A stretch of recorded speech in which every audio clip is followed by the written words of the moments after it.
The first death.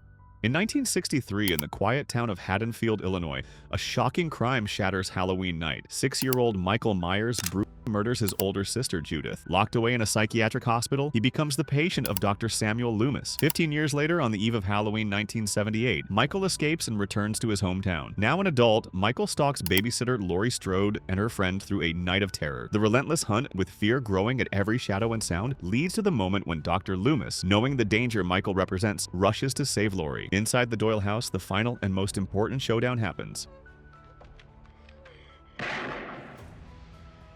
Without hesitation, Loomis fires 6 shots at the masked killer. The bullets push Michael backward until he crashes over the second-floor balcony. That seemed like the end, but it wasn't. When Loomis looks again through the window, what he sees is disturbing. The lawn is empty.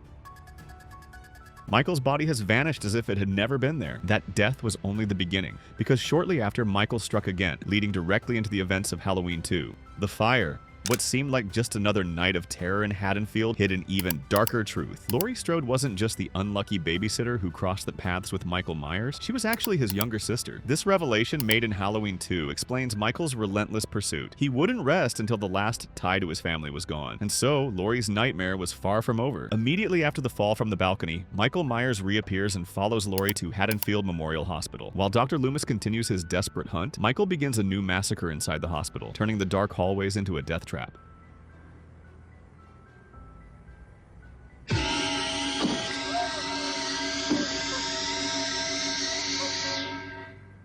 Terrified and injured, Laurie desperately tries to escape, but Michael's shadow follows her at every turn. When Dr. Loomis and Laurie finally meet, they're cornered by Michael. In the final showdown, Laurie finds the courage to do the unthinkable.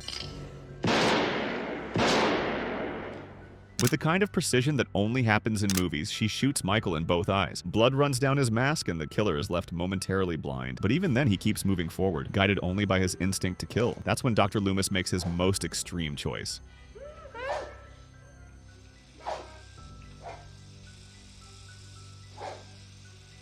Inside the operating room, he releases the gas and, with a look of sacrifice, causes a massive explosion. Michael staggers through the hallway engulfed in flames, a vision straight out of hell. Each step is heavier, each movement slower, until finally he collapses to the ground, motionless, and the fire finishes the job. It looked like the end, but evil doesn't burn away so easily. 10 years later, in Halloween 4, we find out he survived the fire, though left in a deep coma, and once again, the terror begins. The night without Michael. You might be wondering, what about the third movie? Well, after the final showdown in Halloween 2, the producers had a different plan: to turn the franchise into an annual horror anthology for Halloween, each with its own unique story. And Halloween 3, Season of the Witch, was the result. After 2 bloody nights in Haddonfield, the series took a completely unexpected turn. Instead of Michael Myers, the terror this time came from somewhere else. A sinister corporation called Silver Shamrock that made masks for kids. The plan? To trigger a deadly ritual on Halloween night, turning fun into a nightmare. 2 more days to Halloween, Halloween, Halloween. 2 more days to Halloween, Silver Shamrock.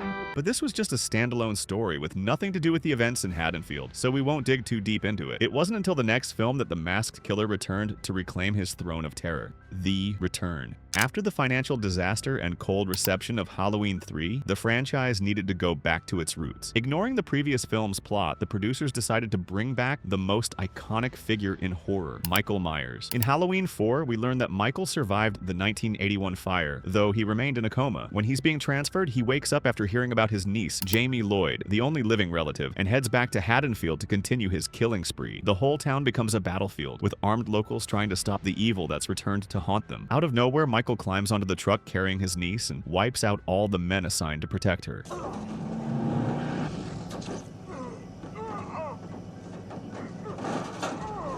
That leaves only Rachel Carruthers, Jamie's foster sister, and the one looking after her that night. With that in mind, Rachel makes a bold move. She takes control of the truck.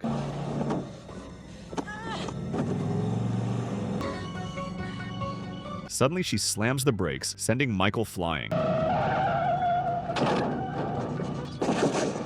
When he gets up, he's hit full force. Everything seems calm. Jamie even approaches her uncle to say goodbye, but the man without a shred of humanity doesn't hesitate. He tries to kill her. Before he can, the police and townspeople take matters into their own hands.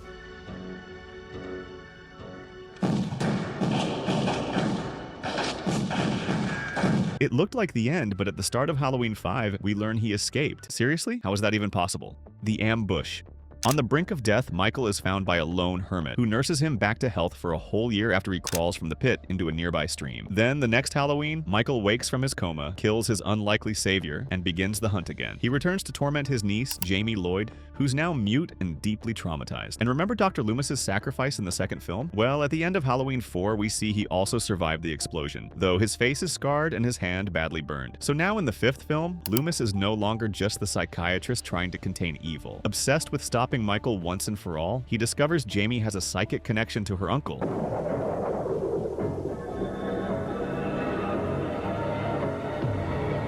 and decides to use her as bait for a trap. The hunt intensifies, leading to a final confrontation in the old Myers family house, where Michael once killed his sister Judith. After another bloody night, Dr. Loomis is willing to do anything to end the evil haunting Haddonfield. This time, he decides to flip the game. Using Jamie as bait, Loomis lures Michael Myers into a trap.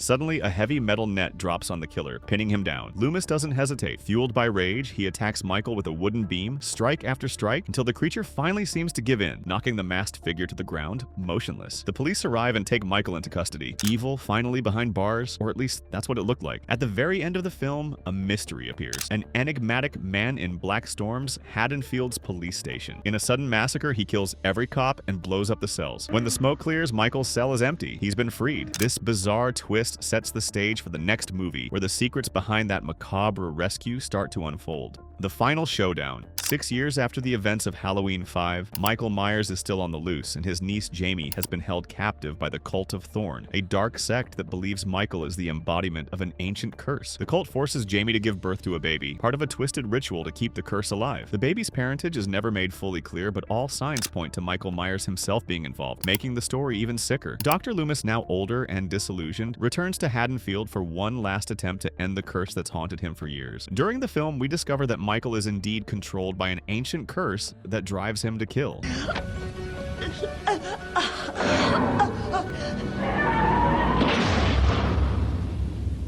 In the middle of this dark storyline, the most unexpected showdown happens. Tommy Doyle, the little boy who survived that first night of terror in 1978, returns and injects the killer with a corrosive substance, making Michael writhe in pain. Without hesitation, he grabs a heavy lead pipe and unleashes his fury on the masked figure, blow after blow, until Michael lies on the ground, motionless. It seemed like the end, evil finally defeated, but the conclusion isn't that simple. When Dr. Loomis goes back to check on the body, all he finds is Michael Myers' mask lying on the floor. Right after, we hear Loomis's scream echo in the dark. The film doesn't show what happened, but it suggests Michael escaped and maybe attacked his old pursuer. This is the last time we see Myers in this timeline. The storyline ends here, and the character would only return years later in a new reboot of the franchise. The Axe. Halloween H20 is a direct sequel to Halloween 2, focusing on what happened to Laurie Strode 20 years after that night of terror. Now the headmistress of a private school, Laurie lives under a false name and is still haunted by her trauma. But when Michael Myers finds her again, she decides to stop running and face her brother head-on. In a brutal showdown, Laurie takes the fight to the limit. At the decisive moment, she traps Michael between a van and a tree, pinning him in place. The masked killer, who once seemed invincible, is finally vulnerable. Michael.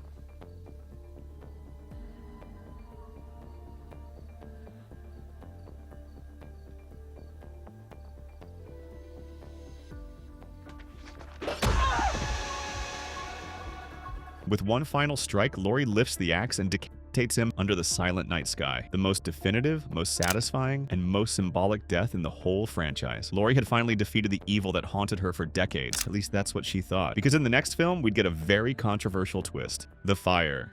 In Halloween, Resurrection, we find out Michael Myers wasn't the one who lost his head in the previous movie. Turns out that before the final scene, Myers had attacked a paramedic and crushed his larynx so he couldn't speak, and switched clothes with him. Yeah, credit to the writer for coming up with that one. So, Laurie ended up decapitating an innocent man, while the real Michael escaped to keep killing. In this movie, we also find out Laurie was committed to a psychiatric hospital after killing that paramedic. Not long after, Michael returns to Haddonfield. This time, he finds his old house being used as the set for a reality show that's being live streamed on the internet. Michael then turns the filming into his new hunting ground. At the film's peak, in the middle of a setting already engulfed in flames, Michael is trapped between exposed electrical wires.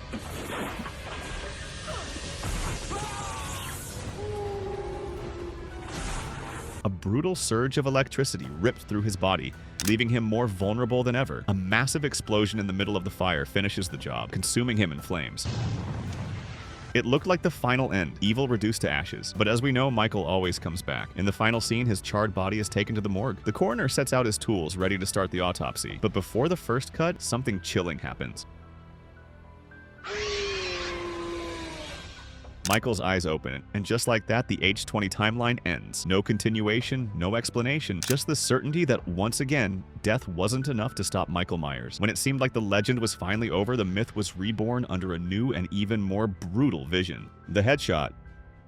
In 2007, director Rob Zombie rebooted the franchise, retelling Michael Myers' story with a more brutal and psychological approach. The film dives into Michael's troubled childhood and his motives for becoming a killer. The story follows him from his time in the psychiatric hospital to his escape and return to Haddonfield, where he finally meets young Laurie Strode for the final showdown. After a brutal chase, Laurie manages to put an end, or so it seems, to Michael's rage. They end up on the second floor, and in the struggle, both of them crash through a window.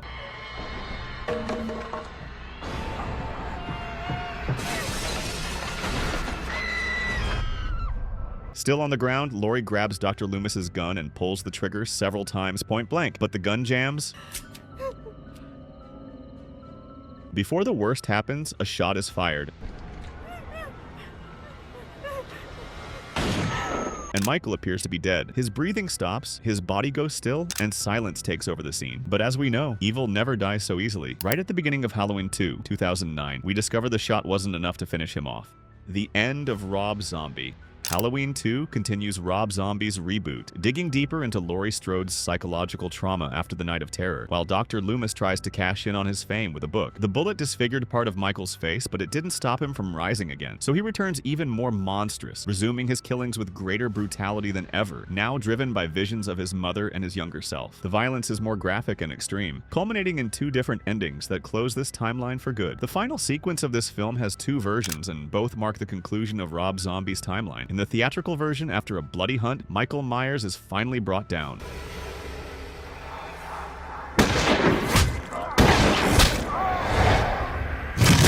He falls onto farm equipment and is then gunned down mercilessly by the police. Disoriented after stabbing Michael's already lifeless body, Laurie walks outside.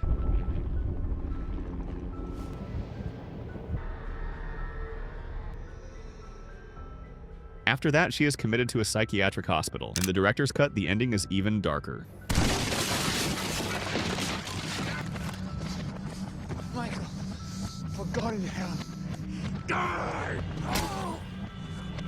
Dr. Loomis tries to confront Michael but is killed by the killer's own hands. Moments later, police open fire on Myers, finally taking him down. In a disturbing vision, Laurie picks up the knife and stabs her already defeated brother in one last act of rage and despair. After that, she's taken to a psychiatric institution, suggesting the trauma completely consumed her. No matter which version you watch, the outcome is the same. Michael Myers meets his definitive death in this timeline. Rob Zombie closes out his duology in a grim way, leaving no room for the killer's return.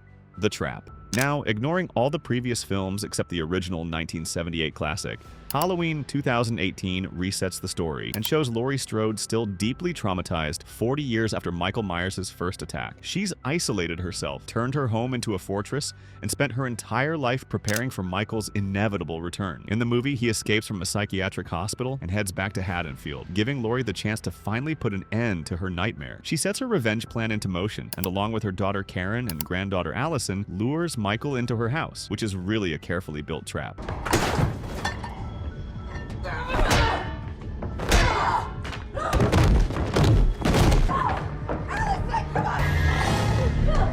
When the basement door locks, there's no turning back. The three women set the house on fire, leaving Michael to burn in the flames. But at the beginning of Halloween Kills, 2021, we find out it didn't quite end that way. The mob's revenge.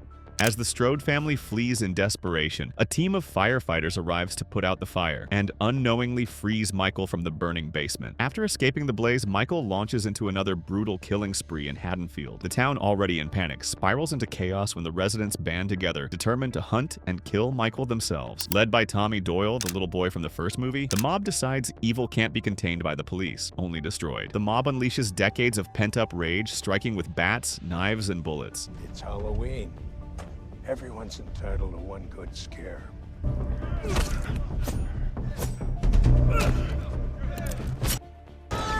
The masked killer falls to the ground, apparently defeated. In a final blow, Karen Strode stabs him in the back, believing she's ended the threat once and for all. But evil doesn't die that easily. Seconds later, just as everyone thinks it's over, Michael begins to move.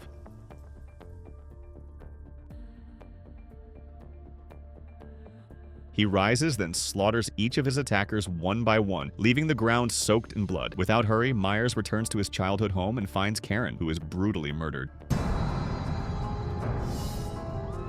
The final showdown. After the massacres of the previous film, Halloween Ends takes place 4 years later, with Laurie Strode trying to live in peace while writing her memoirs. Haddonfield, however, still hasn't healed. Michael Myers has vanished, and the movie introduces Corey Cunningham, who suddenly becomes the town's new target of hate. The story builds toward a climax where the final battle isn't just between Michael and Laurie, but the culmination of decades of trauma and violence. After years of pursuit, Laurie Strode and Michael Myers finally face their ultimate confrontation.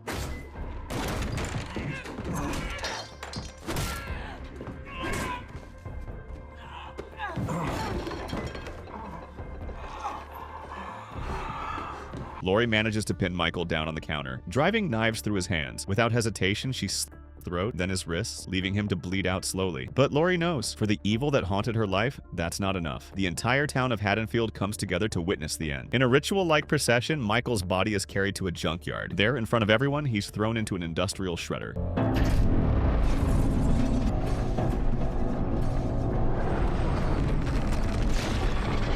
The machine tears his body apart completely, destroying him until nothing is left. And well, up until now, he hasn't come back. This last death was presented as the most definitive of them all, witnessed by the entire town, so there would be no doubt. But when it comes to horror movies, the end is always a relative term. And don't forget to subscribe to the channel to keep up with all the videos. Because just like Michael Myers, we always come back.